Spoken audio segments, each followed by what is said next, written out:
being a dwarf planet. So it's not a full-fledged planet officially, but we put it out there. Now, what I want to do is visualize things using that scale model. Now, I don't know the actual distances, but let's say that, oh, by the way, Pluto is roughly 39 times as far from the sun as the Earth is, 39 plus. It takes light a little over 8 minutes to get from the sun to the Earth. So if you're outside enjoying the sun could have disappeared 5 minutes ago and you still wouldn't know it.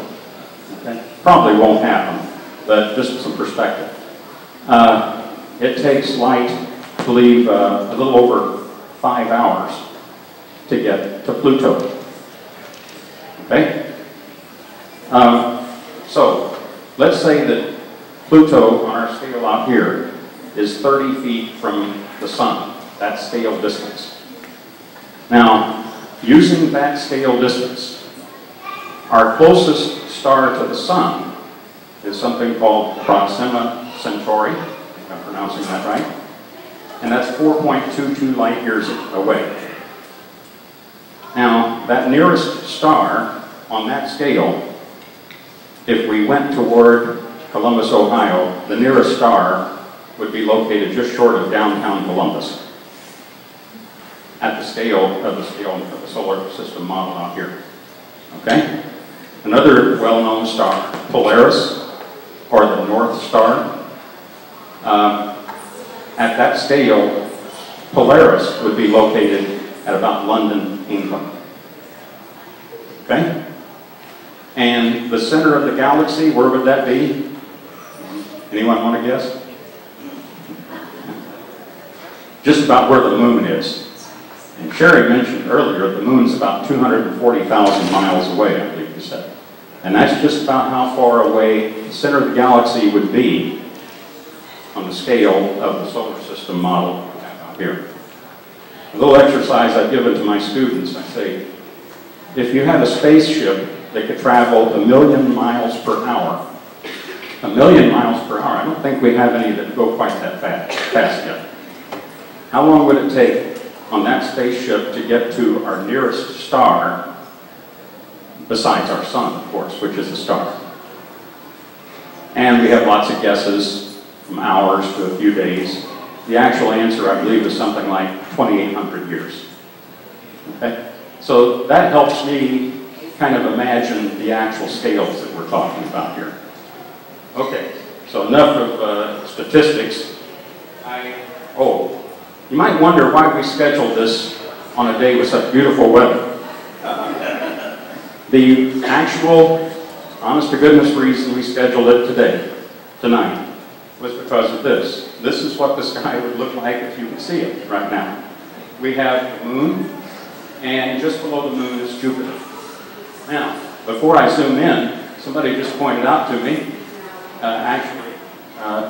Charles Shirk just pointed out to me, that down here we have a star Fomalhaut, and I'm told that Hubble imaged for the first time an actual planet image orbiting that star. I was not aware of that.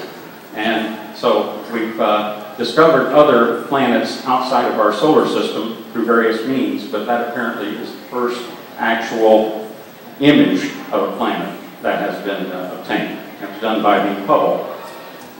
Okay? Now, let's zoom in here to these. And there's the moon. Now, as we zoom in, they appear to get further apart. And I'm going to concentrate on Jupiter here. And as we continue zooming in, again, another reason it would have been a nice night to see Jupiter. You all know what these 4 stars around Jupiter are, as they were first thought to be.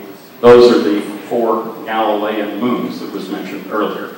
And they are lined up in a nice row, and all 4 would be visible were we able to look through the telescopes this evening. Okay, so that's why we plan to have this event this evening. And that worked out well, didn't it? Okay, enough of that. So now let's get back to here. Yes?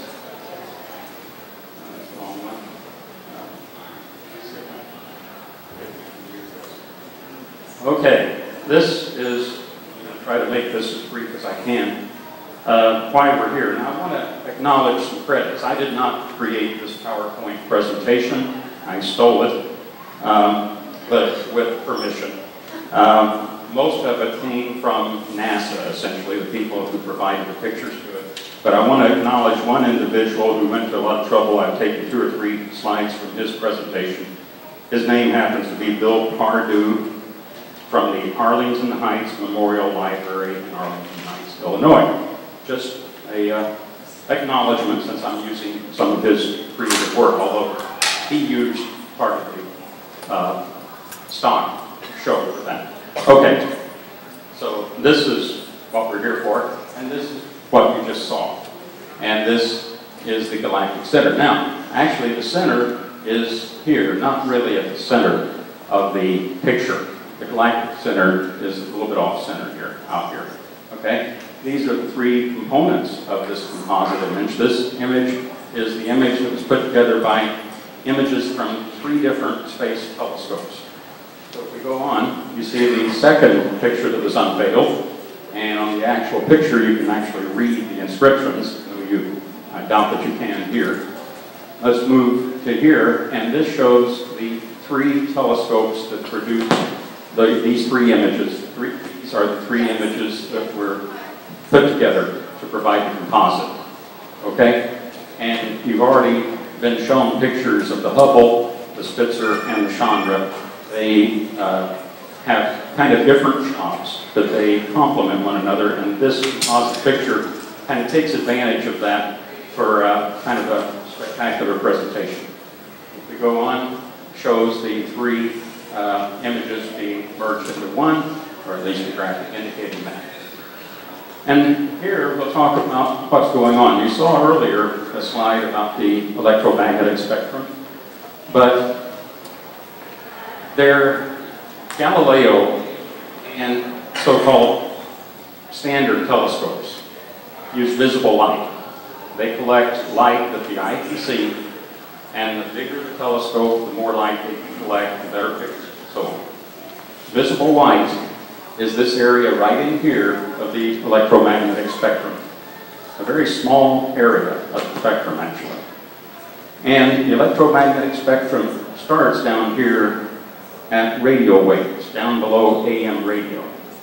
And then it goes up past radio. That includes AM, FM, TV, UHF, the radio signals. Then it goes up into the microwave region. Then into something called infrared. The reason it's called infrared is because visible light goes from red to violet.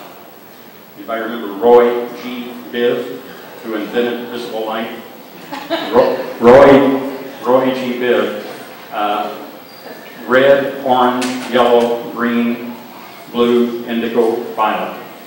So at the low end in frequency, long end in wavelength, you have red. At the high end of visible, you have violet and all the colors in between. Okay? So we can see from red to violet. But there's a lot more spectrum out there, and there's a great deal of useful information that's available in those other wavelengths that our eye can't really see. All right? Turns out we use just about all of these, but the ones of interest this evening are down here in the infrared and the X-ray. Now, the 3 telescopes we use, first of all, the Hubble is famous because, well, one of the reasons it gives us great pictures in the visible light range in general. But it actually has capabilities slightly beyond the visible at both ends. A little bit into the ultraviolet, a little bit into the infrared. Turns out, in the visible light, we can see nothing from the center of the galaxy effectively. It's obscured by dust and gas and so on. And so actually, the dirty little secret, if you will, is that the Hubble image that we see in this composite is not even visible light itself. It's infrared, but it's the near infrared, just below the visible up here. Okay? The Spitzer is further down in infrared,